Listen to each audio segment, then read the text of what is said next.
ረመዳን በኢትዮጵያ በገጠራማ አካባቢዎች በተለይ አላርማቸው ዶሮ የሆነ ዶሮ ካልጮኸ ዝም ቢል እኮ ዝም ሊሉ ነው። ሱሁር ላይ በሉ ጠዋት ፀሐይ ወጣ እስበሩን ዝጋው ፀሐይ እንዳትታይ ደብቀው የሚበሉበት ሁኔታ ያለበት ሁኔታ አለ። ዘካተል ፍጥር ሲደርስ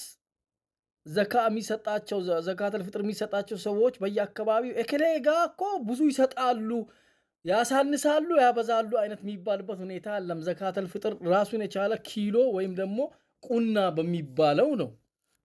ይሄንና መሰል ችግሮቹን ለማሻሻል ልጆቻቸውን ወደ አረብ ሀገር ሁሉም ሲልክ ሀገር ቤት 5000 4000 የሚቀጠር ሰራተኛ እስኪጠፋ ሁሉም ወደ ውጭ ሀገር ወጥቷል። ከተወጣ በኋላ የመጣንበትን 2 ዓመት ጨርሰንም ሳንጨርስም በ15 በ20 ቀናቸው የሚጠፉ አሉ። ህግ ጥሰን ጠፍተን ከአረቦች ስንት ሺህ ሪያል ጨርሰው ያመጡን ትተን ወጥተን ህግ ጥሰን ወጥተን የኢትዮጵያን ህግ እናስከብር በሚል ታጋይ የምንጫወት ሆነናል። ድሮ ያለፍንበትን ህይወት ረስተን መርሳት ትልቅ በሽታ ነው። እዚያ በሽታ አጥቅቶናል።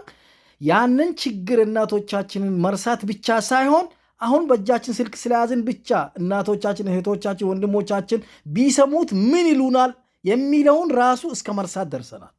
ድሮ እናቶች ለልጆች የሆነ ነገር አመጣለሁ ብለው የሆነ ነገር ይዘው ሄደው ሲረክስባቸው ባዶ እጃቸው ተመልሰው መጥተው ለልጆቻቸው የገበያው ሰውዬ ሞተ እኮ ሲሉ እኮ ልጆች ያምኑ ነበር። ሳይኖራቸው ተቸግረው ያን ችግር ሁሉ መከራና ስቃይ አልፈው ዋጋ ከፍለው ነው ህይወታቸው በልጆቻቸው እየተጋደሙ ያሉት። ዋጋ ሳትከፍል ልጆቿን አሳድጋ በልጆቿ የምትካደም አንድ እናት የለች። አባትም በተመሳሳይ ችግሩን ሁሉ ተጋፍጦ ለልጆቹ ዋጋ ከፍሎ አልহামዱሊላህ አሁን በየቦታው አረብ ሀገር፣ ፈረንጅ ሀገር፣ ሀገርም ዩኒቨርሲቲ ምን ተብሎ በልጆቻቸው እየተካደሙ ነው። ይሄንን የአሁኑ ትውልድ ያደርገዋል ወይ?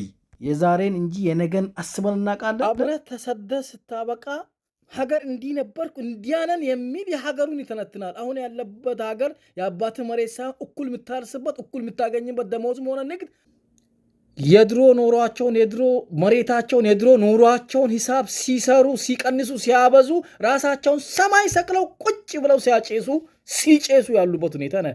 ምንም የሌላቸው ልጆች ግን ከሀገር ቤት እዚህ መጥተው እንዲኖሯቸው ያፌዙባቸዋል።